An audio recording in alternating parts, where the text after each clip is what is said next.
Hey guys, this is Anastasia, and I wanted to do a video.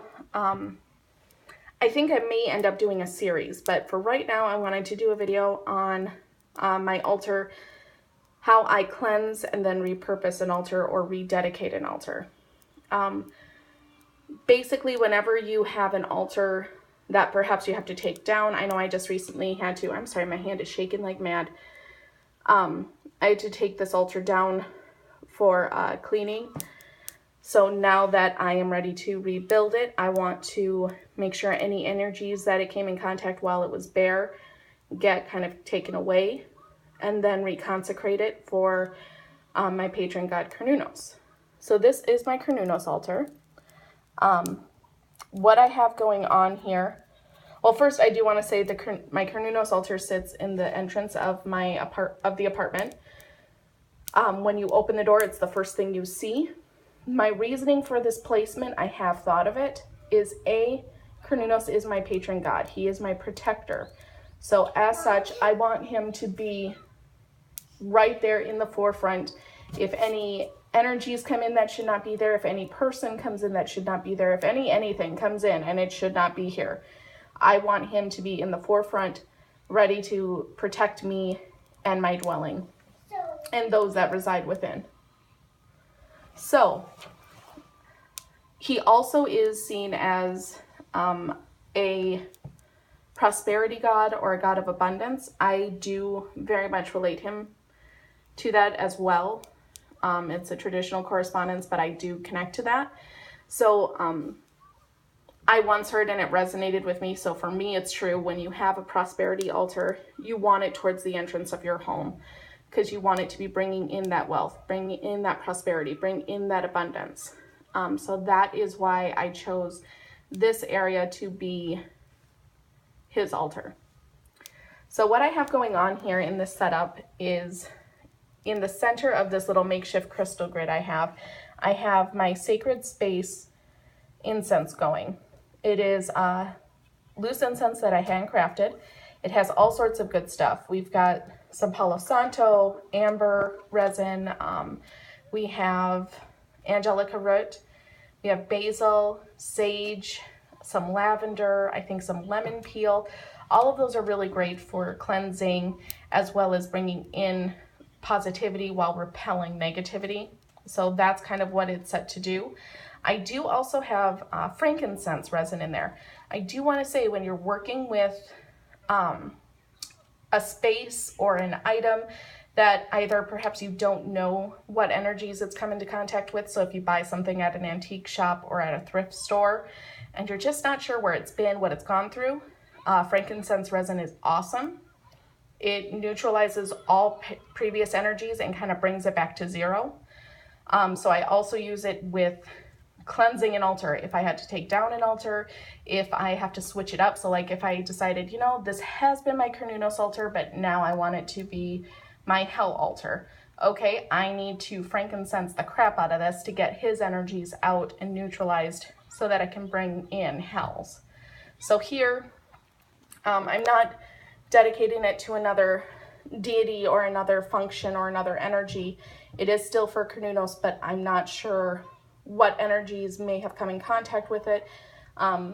We had other people in the apartment to do a cleaning, so I'm not sure what they may have brought in with them. I want to neutralize the crap out of the energies around it to get it back to zero. To aid with that, I've got the smoke kind of going up and filling the air around the space, but I also want those good juju vibes to go into the space. So for that, I've got my little crystal grid here. I've got in the 4 directional points, we've got north, east, south, and west. I've got my clear crystal points, good for amplifying energy, kind of just a great all-around stone. If you ever need to do something and you're like, gee, I'm just not sure what kind of a stone to use, crystal quartz is a great place to start, or a clear quartz, great place to start. So I've got those for the 4 directional points, and then I've got 2 citrine points and then 2 hematite stones. My reason for this, citrine is a great crystal for cleansing. It does not accept negativity. It repels it to the point where some don't think it needs to even be cleansed or charged. I am one of those people. I really don't find, once in a while I'll find, you know, I'm going to put it out in the sun, or I am going to put it in a moon bath, or dependent if something speaks to me that says I should recharge it or cleanse it, okay. But when it comes to right down to it, citrine really doesn't need to be touched. It is great. It's good if you have nightmares. It's great to have on your little nightstand next to you to help try to clear out those energies. If you have an altar that maybe you're not connecting with, put a chunk of citrine on there. I just love the stone. It's one of my favorites.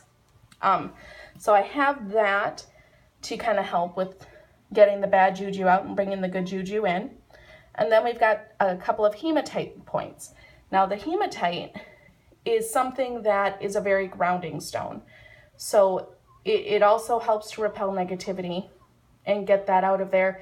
But the energy that is there, it will ground and focus in and put to good use. And that is also something I desperately want. So I have that as well. On another note, to speak even more about using two different stones as well as the clear crystal, for Cernunnos especially, I see him as very much as a god of both light and dark. He is definitely a god of light. He is a god of, meaning a god of life, virility, fertility. He is also a god that when his time comes, he takes on this darker mantle and leads the wild hunt in many Celtic traditions. So he does become a death god or a god of the underworld. So to signify that duality, the citrine is a sun corresponding stone or a fire corresponding stone, either way light. I see it more solar energy as opposed to fire. I know a lot of people see it as a fire stone. I actually relate it more to air. It's a personal correspondence. No one needs to agree with me on that, just a personal thing, because I connect it to solar energy, which is light, life-giving, those kind of properties.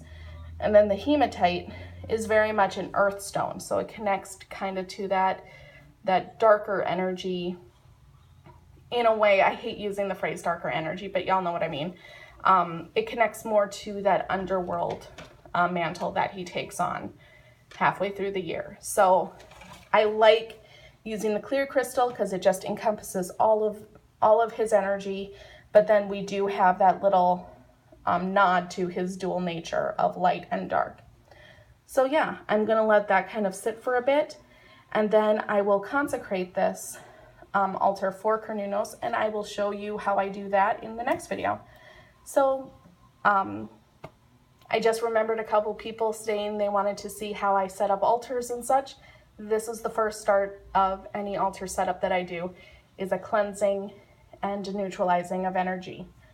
So I hope this was informational, enjoyable, what have you. As always, please like and subscribe, and I'll see you guys later. Bye.